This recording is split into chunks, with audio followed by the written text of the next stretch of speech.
बात शिवपाल पर भाजपा की सहकारिता स्ट्राइक की, क्योंकि इटावा की 60 सहकारी समितियों में से 48 पर 18 मार्च को चुनाव होना है। लेकिन भाजपा के सामने यहां शिवपाल सिंह यादव चुनौती बनकर खड़े हैं। जिले की 90% से अधिक समितियों पर सपा का ही कब्जा है और ऐसे में सवाल बड़ा है कि क्या भाजपा इटावा की सहकारिता समिति में शिवपाल को चुनौती दे पाएगी।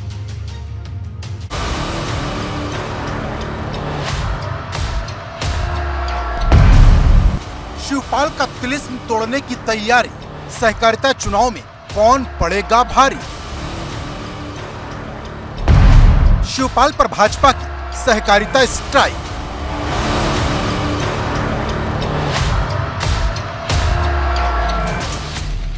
भाजपा ने भले ही यूपी में लोकसभा से लेकर विधानसभा और विधान परिषद से लेकर नगर पंचायत तक अपना परचम लहरा दिया हो, लेकिन इटावा की सहकारिता समिति का चुनाव ऐसा है जहां भाजपा आज तक शिवपाल यादव का तिलिस्म नहीं तोड़ पाई, जहां दशकों से समाजवादी पार्टी और शिवपाल यादव का कब्जा रहा। इसे इस बात से समझिए कि जब भी जिले में सहकारिता की बात आती है तो सहकारिता और शिवपाल एक दूसरे के पर्याय बन जाते हैं। और अब जिले की 60 सहकारी समितियों में से 48 पर 18 मार्च को चुनाव होना है। ऐसे में सवाल बड़ा है, क्या भाजपा इस बार इटावा की सहकारिता समिति में शिवपाल यादव को चुनौती दे पाएगी। सहकारिता क्षेत्र में जो कोऑपरेटिव के चुनाव हो रहे हैं और बहुत निष्पक्षता के साथ हमारे जो डेलीगेट जिन्होंने नामांकन किया है वो चुनकर आ रहे हैं और कोऑपरेटिव का चुनाव पूरी पारदर्शिता और निष्पक्षता के साथ होगा। 1983 के चुनाव से लगातार कोऑपरेटिव में समाजवादी पार्टी का वर्चस्व रहा है। जिस तरह से शिवपाल सिंह यादव ने जब से कमान संभाली तब से झंडा कोऑपरेटिव में शिवपाल सिंह यादव का दिखाई पड़ता रहा है। लेकिन भाजपा भी अब कोई कोर कसर नहीं छोड़ रही, वो भी पूरी तरह से कोऑपरेटिव चुनाव को प्रेस्टीज का चुनाव मान रही है। भारतीय जनता पार्टी की कमान यहाँ की सदर विधायक सरिता भदौरिया ने बाकायदा अपने कार्यकर्ताओं और जो डेलीगेट्स हैं इस चुनाव में ज़्यादा से ज़्यादा जीतें और कोऑपरेटिव का चुनाव अपने हाथ में लिया जाए और कोऑपरेटिव का चुनाव जीता जाए, इसको लेकर कोई कसर नहीं छोड़ रही।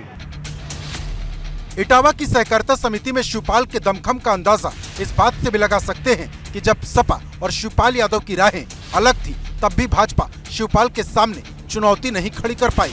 ज्यादातर समितियों पर शिवपाल समर्थक का ही कब्जा रहा। अब अखिलेश और शिवपाल एक हो गए हैं। ऐसे में जहां सहकारिता में सपा मजबूत होगी, वहीं भाजपा के सामने बड़ी चुनौती होगी। समाजवादियों ने ही सहकारिता को आगे बढ़ाया और लगातार सहकारिता में काम करने का काम किया है। और अभी जो चुनाव हो रहा है कोऑपरेटिव का, तो मैं समझता हूँ कि पिछले लगभग 35-36 साल से आदरणीय शिवपाल सिंह जी, उनके बाद उनके बेटे यहाँ डिस्ट्रिक्ट कोऑपरेटिव बैंक के चेयरमैन रहे, प्रदेश में यूपीसीबी के, पीसीएफ के, तमाम चीज़ों सब जगहों के चेयरमैन रहे हैं। तो कोऑपरेटिव में समाजवादियों का हमेशा से दखल रहा है और फिर भी रहेगा। आपको बता दें कि अभी तक जिले के 90% से ज्यादा समितियों पर सपा का कब्जा है। जिला सहकारी बैंक के अध्यक्ष शिवपाल सिंह यादव के बेटे आदित्य यादव हैं। ऐसे में सवाल बड़ा है, क्या भाजपा इटावा की सहकारिता समिति का रिवाज बदल पाएगी, क्योंकि इटावा समाजवादी पार्टी का सबसे बड़ा गढ़ है। अगर भाजपा ने सहकारिता के चुनाव में सपा को हरा दिया तो इसका असर 24 में भी दिखेगा।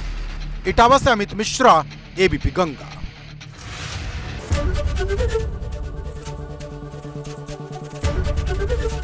एबीपी गंगा, खबर आपकी, जुबान आपकी।